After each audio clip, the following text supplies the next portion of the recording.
Ustadz, ada penceramah yang mengatakan bahwa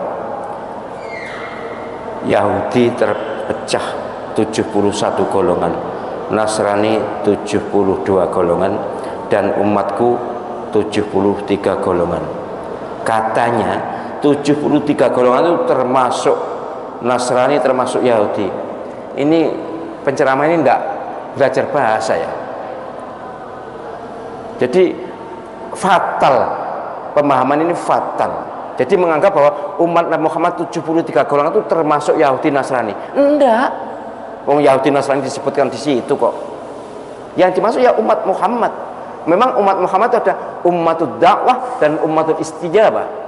Ummatud dakwah itu semua manusia yang ada sekarang ini adalah umatnya Nabi Muhammad, tapi ummatud dakwah, umat objek dakwah. Yang Yahudi, yang Nasrani umat objek dakwah. Tapi karena di hadis ini Nabi SAW menyebutkan Yahudi terpecah 71 golongan, Nasrani 72 golongan, umatku 73, maka yang dimaksud ummatul istijabah, umat Islam. Yang umat Islam itu terdiri dari banyak golongan yang masuk surga satu, yaitu yang ikut saya dan sahabat saya, ma ana alaihi wa ashabi.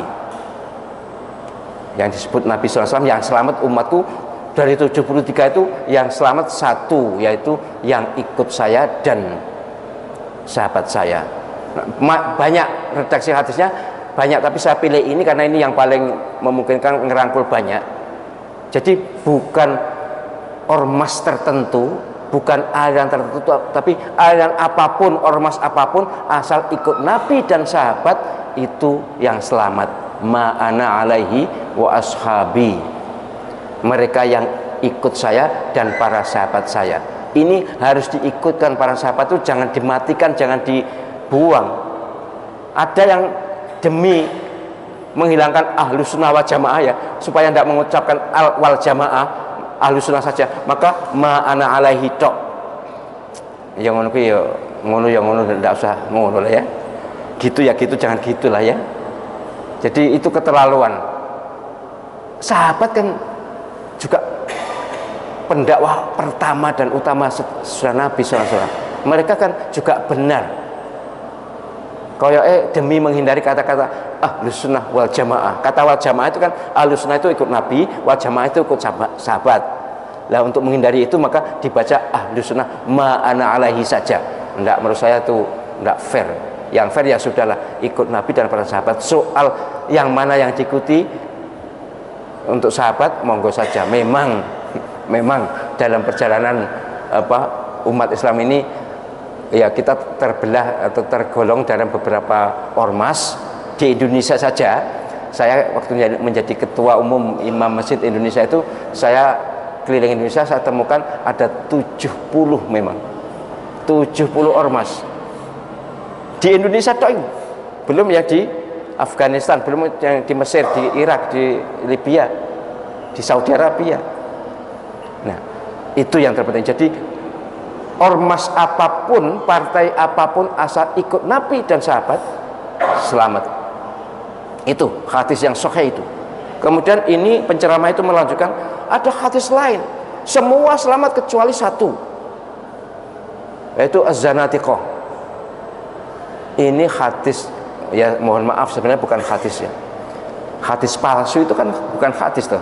Nek palsu kan bukan hadis. Dhaif pun sebenarnya bukan hadis.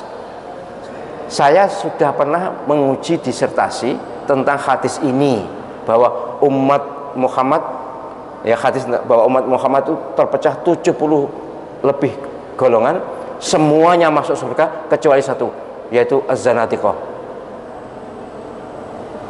Lalu orang ini menyampaikan bahwa ini yang harus kita pegangi. Jadi yang tadi semua masuk neraka kecuali satu, enggak. Padahal itu yang jelas hadis itu. Yang ini bukan.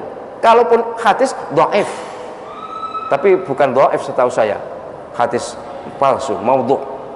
Andai kata dhaif pun, ya memang dhaif. Ya lemah, kan tidak boleh digunakan untuk dalil. Karena ini wilayah ghaibiyat, wilayah akidah. itu hadisnya harus sahih. Hadis dhaif tidak bisa digunakan dalil. Yang boleh itu hadis hasan. Tapi kalau perlu dhaif untuk fadhailul a'mal boleh, asal dhaifnya tidak banget-banget. Tapi ini banget ya. Bahkan palsu, maudhu'. Yang fatal lagi, dia ini memaknai zanatikoh itu kan munafik. Zanatikoh zindik. Zindik itu maksudnya munafik. Umatku itu, tapi bukan hadis ya. Di hadis maudhu' itu, hadis palsu itu dengan menyatakan semua selamat kecuali zanatikoh. Manhum ya Rasulullah, siapa ya Rasulullah zanatikoh? Di hadis itu al-qadariyah, faham qadariyah. Itu teksnya. Tapi teks ini saya yakin wong zaman itu belum ada qadariyah kan. Zaman Nabi bersabda kan belum ada qadariyah. Ini dikatakan qadariyah. Dan fatalnya orang ini mengatakan orang yang zindik itu orang yang ngaku benar sendiri. Orang yang ngaku benar, yang lainnya salah, itu yang zindik. Kok yo nemen ngawure gitu. Ini padune gini loh, Pak, apa padune? Apa padune? Ya, ini maksudnya gini. Maksudnya dia itu ingin bahwa yang benar itu, yang masuk surga itu Islam moderat, Islam yang tidak aneh-aneh, tidak macam-macam. Tidak usah gitulah ya.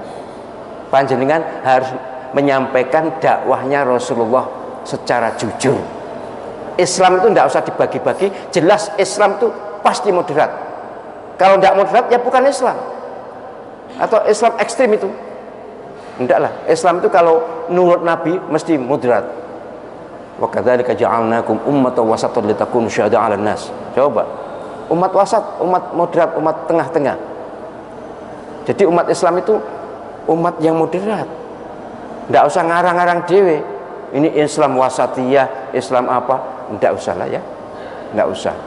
Kalaupun iya monggo, tapi jangan lalu menyisihkan kelompok lain lalu menganggap diri benar sendiri ya itu. Tapi itu juga bukan zindik ya. Jadi tolonglah kalau penjenengan belum belajar cukup ya jangan ngentong-ngentong itu. Jangan ngarang-ngarang lah, jangan ngarang-ngarang. Nanti menyesatkan umat nanti. Jadi ini berbahaya loh. Ini menyangkut akidah. Jadi harus lebih hati-hati kalau berdakwah tentang akidah, harus hati-hati. Dalilnya harus sahih, Al-Quran atau hadis sahih. Bahkan suatu kelompok itu ada aliran yang menyatakan untuk akidah hadisnya harus hadis mutawatir. Ya saya tidak setuju sih. Mutawatir itu sedikit jumlahnya hadis. Jadi pokoknya hadis sahih. Tapi kalau maudhu' atau dhaif ya jangan dipakai, apalagi pemaknanya juga sakarepe dhewe. Belajar bahasa. Kalau orang belajar bahasa itu mesti akan urut, manteknya, alur pikirannya itu akan urut.